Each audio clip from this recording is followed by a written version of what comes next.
Question is if we can do this all in one take. That's always the question I ask. Hello. I can't believe it's December already. And by the time you watch this, that's gonna be January, which is surreal, really. So it's a little embarrassing, but every year throughout all of my 20s, when Christmas came, I tried so hard to rekindle the magic I remembered feeling when I was a kid. And I would ultimately disappoint myself every time, obviously. Opening presents didn't feel the same, spending time with my parents didn't feel the same, and the day would be over much faster than what it felt like when I was a kid. And I'd feel sad at the end, because I was chasing this nebulous sensation that belonged to a version of myself I just wasn't anymore, and I was clinging on to it because I was somehow convinced it was important.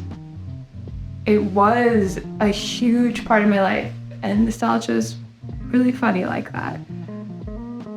This year though, I set up the decorations, presents out under the tree, sent out presents, and I noticed that I didn't feel this strange sort of quiet nostalgia-induced melancholy. I've been trying to get away from it, and for the first time, it was effortless. I felt calm satisfaction because I'm just not trying to chase that childhood wonder anymore.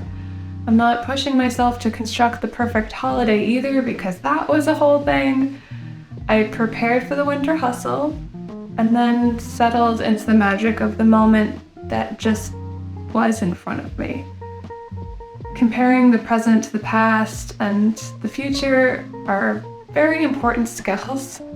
It's so useful, but balance of acceptance of the moment is important too. And I think I did well this year in just kind of naturally doing that.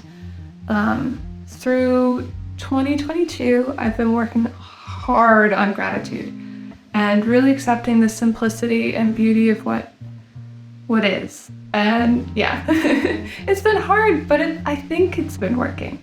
And it's something I'll continue to try to get better at in 2023 and 2024 and on and on. Humble, simple pleasures can sometimes be the most gratifying, at least for me. And I'm experiencing my own sense of happiness this winter without feeling like I need to rise to certain occasions that might not fit. Isn't that something? Learning to be comfortable with who you are and what is.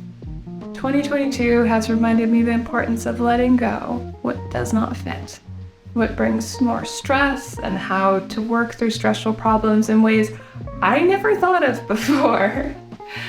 My hunger for organization has continued to pay off new skills in using Notion. Love that program.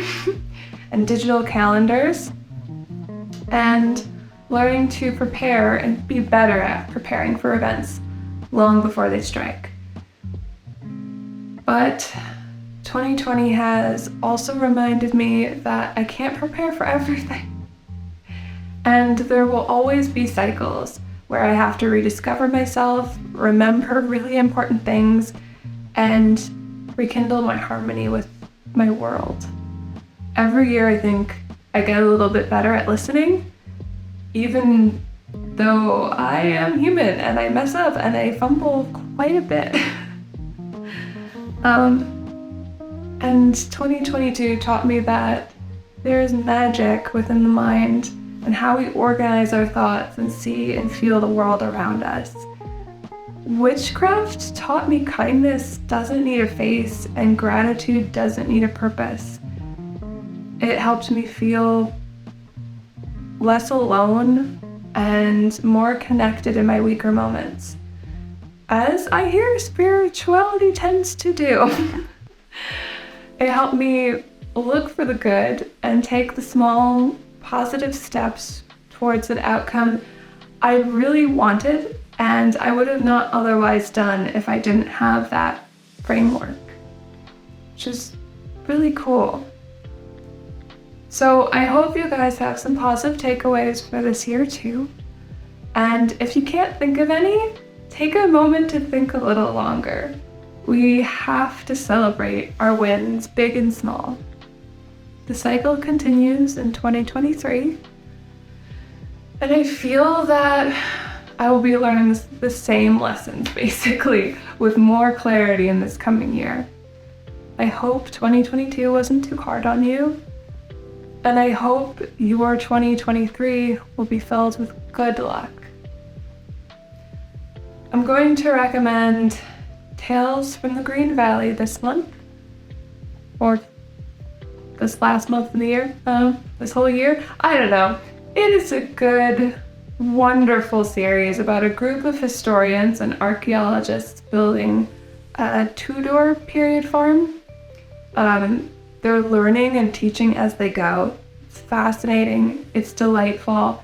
It's a great addition to a lunch or tea break that can ground you and hopefully inspire you in life.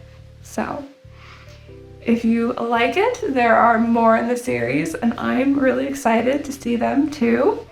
And they just rebuild farms from different eras of human history and learn and grow with each one.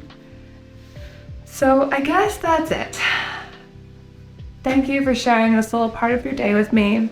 Thank you for sharing 2022 with me and supporting a healthy community in our social places.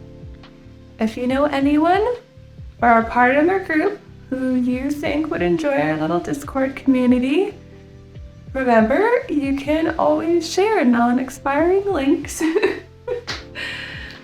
I very much appreciate you and your company. Have adventures. Follow your dreams. Sending you my love. Good luck.